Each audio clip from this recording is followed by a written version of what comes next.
Sir Rajasthan में भी operation lotus चल रहा है क्या सर वापस? अब भैया मेरे मुंह से मत करवाओ, ये सरकार डेमोक्रेसी खत्म कर रही है। बंगाल में 80 में से 60 MLA अलग, 28 में से 20 MP गायब, कल 6 MP चले गए। ये तो राजस्थान की बात। घोड़े और गधे और भैंस और बकरी जैसे बिकते हैं उस प्रकार MP बिकने लग गए हैं देश के अंदर, और MLA बिकने लग गए हैं। इस कारण से ये सब नौबत आ रही है, ये बर्बाद कर देंगे डेमोक्रेसी को। अगर पब्लिक नहीं चाहती अभी भी, युवा पीढ़ी आगे नहीं आई, तो पता नहीं देश का भविष्य क्या होगा, मैं कह सकता हूँ। राजस्थान के परिप्रेक्ष्य में बताओ सर, राजस्थान के। और राहुल गांधी जी ने जो संविधान की बचाने की जो कैंपेन शुरू करी है, वो जो कोटा में प्रोग्राम हुआ था उसी का पार्ट था। बच्चों पे क्या बीत रही है एग्जाम को लेकर, नीट को लेकर के, क्या सरकार पैसा वसूल कर रही है और कितना खर्च कर रही है, सारे आंकड़े उन्होंने प्रस्तुत करी। पूरे देश के नौजवान मालूम पड़ गया इतना पैसा रेवेन्यू आ रहा है इनका बच्चों से, इतना इनका बजट है शिक्षा का। अब बताइए इससे बड़ी शर्म की बात क्या होगी। सर शेखावत ने यहाँ पर बयान दिया है पानी का संकट जोधपुर के अंदर, उसकी मजाक उड़ा दी मंत्री जी ने खुद नहीं। मतलब जो हमने राजीव गांधी आए थे जोधपुर में, आपकी नई पीढ़ी को नहीं मालूम होगा, पुरानी पीढ़ी को मालूम है किस प्रकार से ये खड़े मलकानी जी इनको मालूम होगा किस प्रकार से स्टेडियम ग्राउंड में मीटिंग में मैंने अनाउंस करवाया था। पीछे बढ़ के मैंने वो काम पूरा करवाया। कोई 100 बार मैं गया हूँगा बॉर्डर पर, वहाँ से 200 किलोमीटर लाइन पे आ रही है पानी, नहर बन करके 6 जगह पंपिंग स्टेशन थे, और तीसरा फेरी मैंने अभी 1400 करोड़ रुपये मंजूर किए, बजाय इसके कि आप जो है आप वो कोई फॉरेन फंडिंग होने वाली थी, देरी हो रही थी, मैंने स्टेट गवर्नमेंट फंडिंग से सैंक्शन कर दिया। वो काम सरकार बदल के पूरा नहीं करवा पा रहे, घर घर में तकलीफ हो रही पानी की, और ये मजाक उड़ा रहे पानी का भी, सप्लाई ढंग से हो नहीं पा रही इनसे।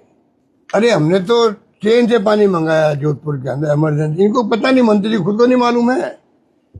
मणई से मथाने से पानी ट्रेन इमरजेंसी स्कीम बनी थी, पाइपलाइन रंसी गांव से पाइप बिछवाए, स्टील अथॉरिटी ऑफ इंडिया से बड़े बड़े पाइप आए थे, जब जाके अब पानी पहुंचा जोधपुर में, और पानी पिलाया जोधपुर को, ट्रेनों से पानी आया है। आज ये मजाक उड़ा रहे हैं, अच्छी बात नहीं। सर शेखावत जी ने यहाँ पे बयान दिया है कि जोधपुर को पिछड़ा रखने का पाप आपने किया, और साथ ही उन्होंने कहा कि एलिवेटेड रोड बनाने के लेकर आपने बाधाएं उत्पन्न की थी। देखिए बाधा नहीं, वो मेरी रिक्वेस्ट भी बन रही है। ये जो एलिवेटेड रोड बन रही है, गडकरी जी बड़े लिबरल मंत्री के रूप में पहचान उनकी है देश के अंदर, क्योंकि पहले हम बना रहे थे इसको, स्टेट गवर्नमेंट, हम पावरटाइन शुरू कर रहे थे इसको, पर हमने देखा हैदर बिल्डिंग और सोचते के एरिया हम बना नहीं पाएंगे, क्योंकि कोटे तक एरिया अंडरग्राउंड जाना पड़े, तो नेशनल हाईवे एक्सपर्टाइज लगती है।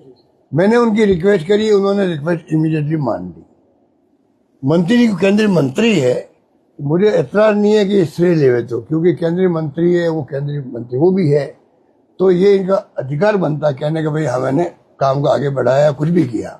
निर्णय मैंने करवाया था उनसे, आप उन खुद को पूछ सकते हो कि मैंने रिक्वेस्ट की नहीं की उनसे, मालूम पड़ जाएगा।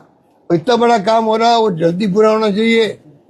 स्टेट गवर्नमेंट तो खुद बना रही थी, तो ये इस प्रकार के जो इस बार जो मंत्री जी ने लीक से हटके जो आरोप लगाए हैं बड़े हल्के स्तर के, लगता है कि वो खुद घबरा के दिखते हैं। अपनी खुद की जो स्थिति बनी जोधपुर जिले के अंदर उनकी, अब उनके पोल खुल चुके। देखो सर 4 सालों से अस्पतालों में जो लगे हुए हैं, साथ में नहीं हो रहे, उनके साथ नहीं जा रहे, कार्यक्रमों में नहीं हो रहे, क्या उनके विधायक बीजेपी के वो भी साथ नहीं आ रहे कार्यक्रमों में। अब बता दीजिए क्या स्थिति बन रही है। अगर उनके विधायक खुद एब्सेंट रहते हैं, 2 विधायक बहाना करते हैं कि कोई पाठ चल रहा था, कौन सा पाठ चल रहा था, भगवत गीता का पाठ चल रहा है, नहीं आए हैं। और एक विधायक जी ने क्या कहा, उद्घाटन कर चुका हूँ, हाँ मैं उद्घाटन कर चुका हूँ। ऐसी मजाक जो है, ऐसी मजाक आज तक इतिहास में किसी भी सरकार के अंदर किसी विधायक ने नहीं करी होगी, जो इनके विधायक इनकी खुद की मजाक उड़ा रहे हैं। जिनकी स्थिति है उनको मैं क्या उनके लिए कमेंट करूं, क्या मैं उनको जवाब दूं।